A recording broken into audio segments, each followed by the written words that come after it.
Well, happy Friday, you peeps. It's kind of a crappy day outside. Rained a lot. Now the sun's out, but it's really, really windy and cold. At least here in Northeast Ohio. I don't know how things are in your neck of the woods, but if they're better than here, good on you. So, tonight I'm going to be going with PAA's Sangre de Drago. Okay? This is a Sangre de Drago is dragon's blood. It's the sap of a tree in South America, and they're pairing that up with sandalwood and oud. So kind of right up my alley. I got the matching, but Gen 1 splash. You can see I didn't get the splash when this is the first PAA soap I ordered, and I got it like last August, and I've shaved with it quite a bit, never on camera, and didn't order the splash. Found this on one of the buy-sell trades, but you can see it's got a little bit of wear and tear going on, and it's probably not quite as clear as some of you guys that might have the new stuff. You can see a lot of the, what Douglas Smythe calls the biomass, floating around in there, which, you know what, hey, it's the goodies that make it smell good, so who cares. But any which way, so that's the soap. I'm going to be going today with my good old rat rod razor. This is the, I guess I got to hold it in this hand because the stamp's on the other side for whatever reason. The F&G Haag, which one that I kind of refused to let anybody restore. I just thought that it looked really nostalgic, if you will. It almost kind of fits the bill for this shave, for, you know, the plague doctor. You know, some razor from old England that hasn't been restored or anything else, other than Stallion put a hell of an edge on this. That's the only thing that's been done to it. These are original horn scales, and they've definitely seen their better days. We'll just put it that way. But they're still together. I imagine that's the original pin, so any which way. And then today the brush will be the mighty 3824 Savile Row.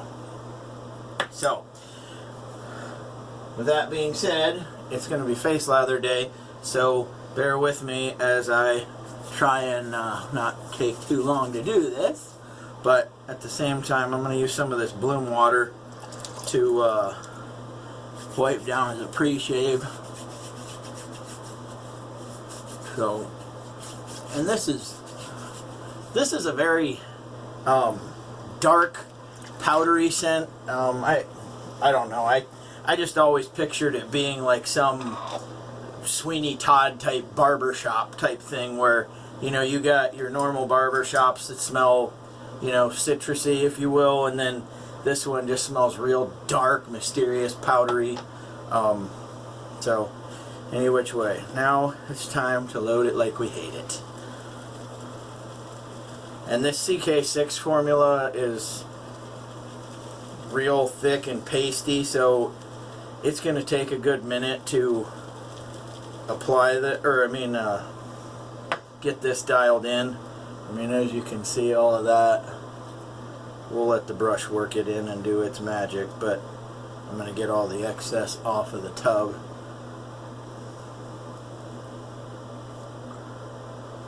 So, I think this is probably about the 10th or 12th time I've used this soap, and never once have I did it one time on camera, and when I was watching it back, for whatever reason, it was just like John Buzzkill Day, because I don't know what the hell I was talking about, but it just seemed sad and depressing. So, yeah, look at this stuff. We're definitely going to need some H2O, and a lot of it.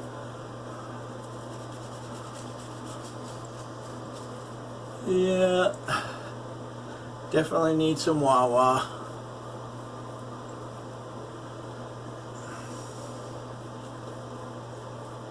You can tell I don't do this often because the brush is dripping, yet the soap is dry as paste. So, time to dip the tips. Try and thin this out a little bit.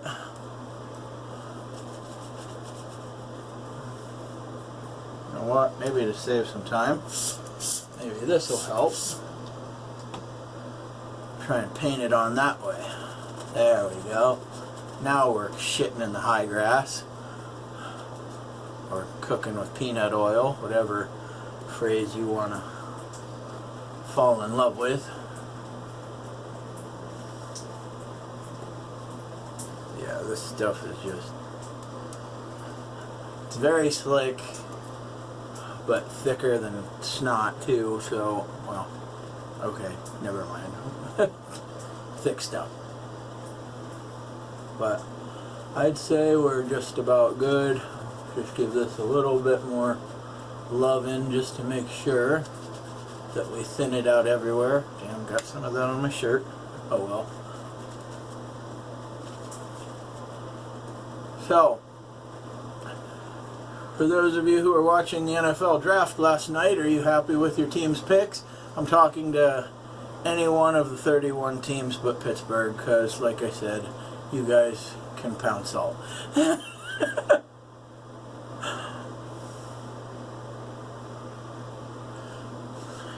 Yeah, my two favorite teams forever have been the Browns and whoever's playing Pittsburgh, so. Alright, so it's just going to be a two-pass shave tonight. I'm going to do the with the grain, and then I'll do against on the neck and across on the cheeks, and that should be good enough. The only thing I got going on tomorrow is my son's soccer game. My daughter's First Communion pictures and rehearsal will go down, but I don't know that I need to be dressed up for that. I wouldn't think I do. So, for any of you who have had kids go through this, my older boys didn't go to Catholic school, so, I mean, I did, but I don't ever remember having rehearsal. So, but, alright, first pass with the good old F&G Haag, H-A-A-G. Alright, let's see here. Yeah.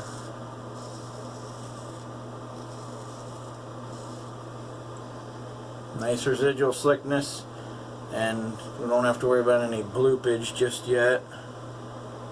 But like all the other razors, this little girl still cuts, and she's got to be over 150 years old.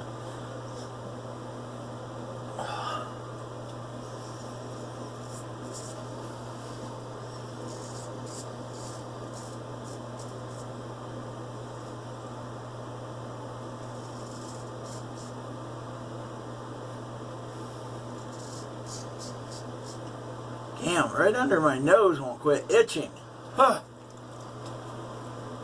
I guess I'm going to do that first just to alleviate some of that. Clean off the blade. We're going to take care of this.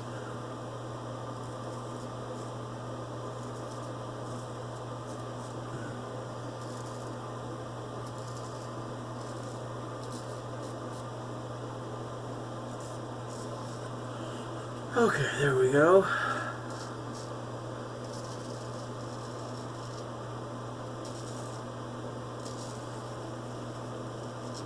Yeah, Stallion put a hell of an edge on this thing. It's shaves just as good as probably the day it rolled off of the assembly line or out of the wherever the hell it was made. I want to say that it's one of those razors that's like a New York / England collaboration, if you will.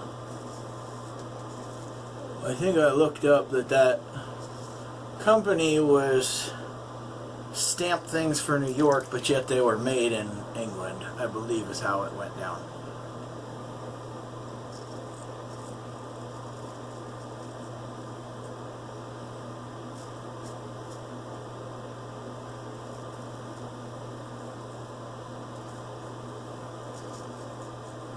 For those of you who are straight razor history buffs, if you do know the answer to that, please by all means comment below and let me know, because I'm more than curious, because in my research I didn't find out a whole lot about these. So I'd be more than happy to know if you guys do. Alright, right side.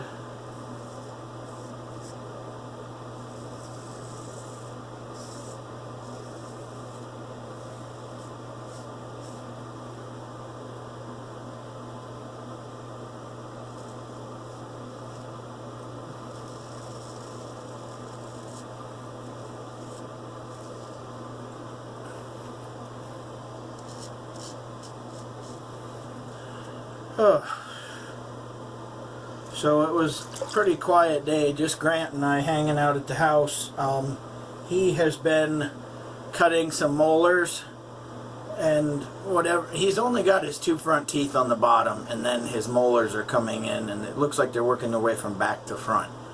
I know that sounds contrary to what you would think, but that's what I'm seeing. He's got all 4 front uppers, and I know that his other molars are coming in. All 4 molars are coming in at the same time. But so poor little guy hasn't been in the best of moods throughout the whole day like he usually is. For those of you who follow me on Instagram and I post some pictures of him, he's number 4 for my wife and I, and he's by far and away the easiest one. I think it's not that my kids are bad. I think a lot more is attributed to just being an older parent now. I mean, I'm 40 and I have a 1-year-old son, but I'm a lot better dad at 40 than I was for my older kids at 24, 25, just because of experience. You know, I'm not saying I was ever a bad dad, but it's a lot easier to be a parent when you know what to expect, because then in turn it stresses the child out less because you're stressed out less. So I mean, that's just my philosophy, kind of what people, you know, half went through explaining to me too. So we're gonna just wet the face and go for the second pass. I'm not gonna fool around with a whole lot of rinsage or anything else. That way. Oh, I guess I got a little weeper on the neck. I'll take care of that with some cold water later. I don't think it's gonna be bad enough to cause an issue. So yeah, I've said before, I'm not the most experienced at face lathering, but I'm trying to become at least sufficient at it, because as much as I like bowl lathering, it becomes a pain in the ass to clean everything up if you're in a hurry to get to work. So if you only have to clean out a brush as opposed to cleaning out a brush and a bowl and the razor, then it makes your life a little bit easier. So but, I mean, like I said, since I don't have a whole lot going on tomorrow, there's no sense in, I'm just going to dampen that just a little bit. There's no sense in going for 3 passes if I don't need it, because I'm probably going to shave tomorrow afternoon again as well anyway. I save the 3 passes for days that I go to work, just because of the mask stuff, and I'm sure that I'm like a broken record when it comes to saying that, but the masks I wear are the gaiters, because I can't have anything on my ears, just because I have custom hearing protection that we have to wear at work. So the ear loops, just get it dangled in with those, be a pain in the ass. With the gaiter, it kind of stays below the ears, we're good to go. That's just my preference. So alright, I'm gonna alum block here since I'm doing the against the grain on the neck, and we'll take care of a cross on the cheeks, face, however you want to refer to it. If you guys have not tried this scent though, Sangre de Drago, I definitely recommend it. From what at least friend Anthony Esposito says, this shit's right up your alley. Oud, sandalwood,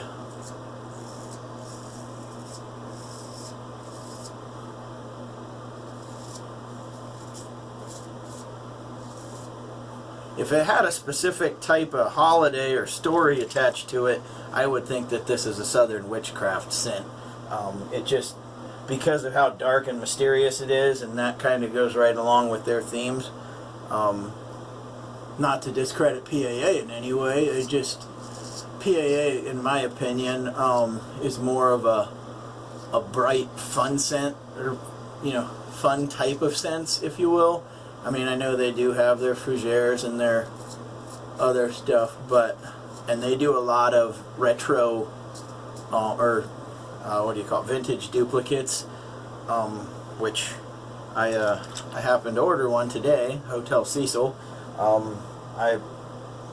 The scent notes sounded intriguing, but also the nostalgic part of the Burma shave piece. So, I mean, I'm getting a little off topic, but like I said a minute ago, I would think that this would be a Southern Witchcraft type scent if I didn't know that PAA made this.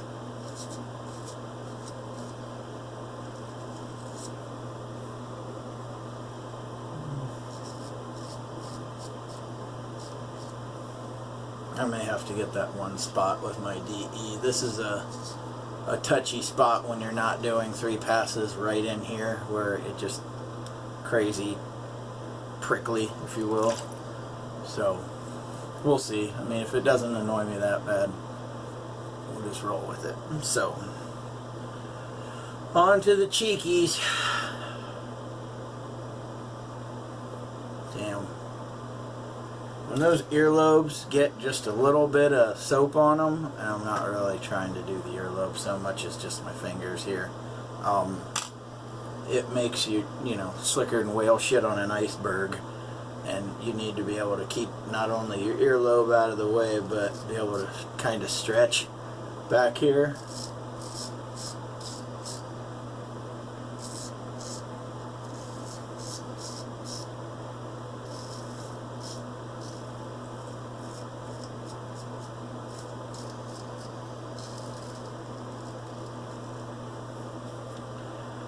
I'm telling you what, I am going nuts underneath my nose, just itching.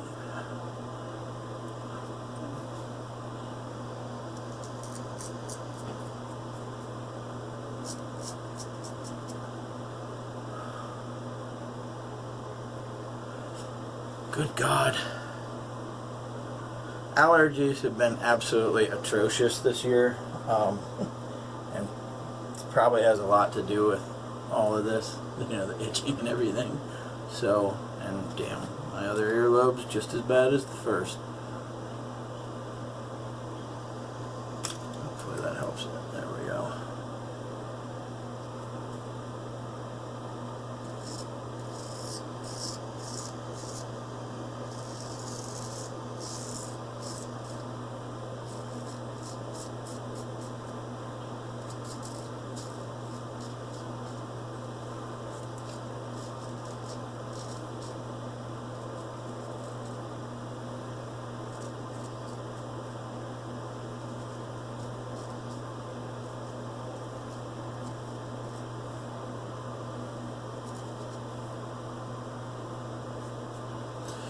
Okay, so I just got the mustache to take care of, and then we'll get into the post-shave.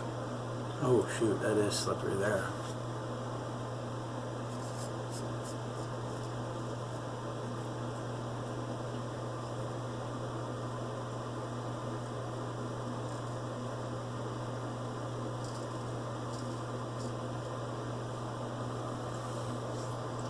Okay, so I'm going to put you guys on hold while I drain this sink out and rinse up the face, and we will be right back, so hang tight.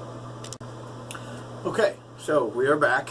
I am going to use the Thayer's Witch Hazel today, along with the unscented balm, because I might be going out, at least outside tonight for a little bit.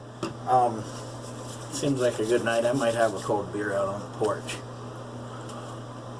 So, once it gets too hot, John usually hides until dark. Being a chubby guy, I'm kind of like a penguin in the summertime. I mean, if I've got a pool, or, if there's a good breeze going, but if it's one of those hot, stagnant, sticky days, this guy's hiding.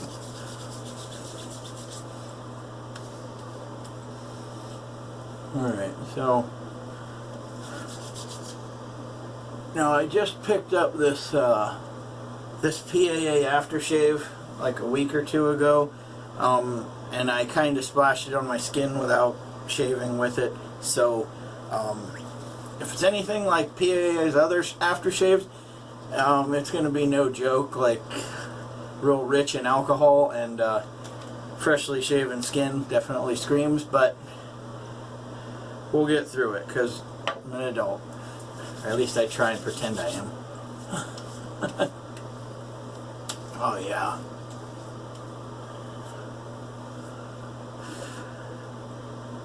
Always just a little bit extra. Yeah. So today I rolled with PAA's, well, let's try and hold this a different way. PAA's Sangre de Drago. Like I said, real dark, mysterious oud sandalwood type scent. So if this is something that might be up your alley, I definitely encourage you to get it. Like I said, you won't be disappointed, especially with PAA soaps. They're always very slick. So yeah, we used, this is weird holding it in this hand for the demonstration, but the F&G Haag, H-A-A-G. Let's see if I don't know if you can see it or not. It's older than the hills, and we used the 3824 Savile Row. So like I said, give this stuff a try. You won't be disappointed. So any which way, I believe the NFL draft is going on again here in a little while. I don't know if I'm going to get a chance to watch it or not. I'm not going to be heartbroken because, you know, it's one of the first years that the Browns haven't had the first pick, or the first pick within the first 5. So that's a little bit rewarding. Any which way, you guys have a great Friday night. But as you're watching this, have a great day, night, or whenever. And I will talk with you guys again soon. Keep your shaves clean. Keep them wet. Later, guys.